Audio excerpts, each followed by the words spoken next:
Now, in terms of speculation and things like that, I mean, of course, there's going to be people who say, "Hey, this is just Bitcoiners who want to pump their bags," and certainly, like, I mean, if you scroll Twitter, there are actual Bitcoiners who support this because it will pump their bags. So, like, that's not like an unreasonable um, kind of criticism. But what I would say is actually that, like, the United States government has to do what it feels that it's in its interest, right? And so if it thinks that this is in its national interest to do this, then a byproduct of that might be that it makes Bitcoiners wealthier than they otherwise would have been. But that's incidental to whatever the sort of national interest concerns that the U.S. government has.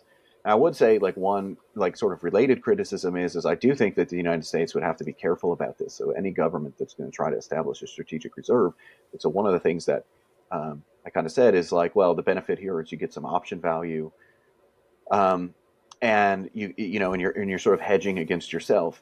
But a fundamental problem with fiat currency is, like, virtually any model of fiat currency has two equilibria, right? And it's got one where the money has positive value, and it's got one where it has a value of zero. And so um, the question is sort of, how do you get from that positive value equilibrium to the zero value equilibrium? Typically, it's going to take some kind of large shock. And so when we're thinking about people's expectations, I mean, you do want to be careful here, because you do run the risk that if you start buying this too aggressively, that causes the public to have the expectation that, like, hey, maybe the United States government is in a much worse financial position than we realized. And then there's sort of, you get something that resembles kind of like a run on the currency. So I think that's a much more valid criticism. I think that if you are the United States, you have to be cognizant of that. Like, you can't just you have to recognize the impact of what you're doing and how it will shape expectations. And so you probably want to you probably want to progress slowly, or at least not immediately jump out and do this on a massive scale. But I think that that's the most to me, I think that that's the most valid criticism. These other criticisms are sort of incidental to whatever the national interest of the United States government is, and to what the market has already decided. I don't think that the U.S. government can pick a winner. I think the market has picked a winner.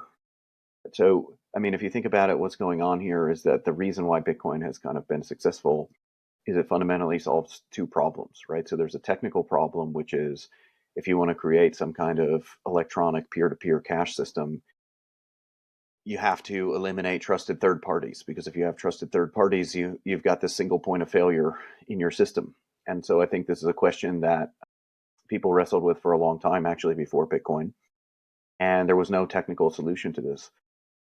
Bitcoin's proof of work consensus mechanism, inclusive of its difficulty adjustment, is sort of what solves this technical problem.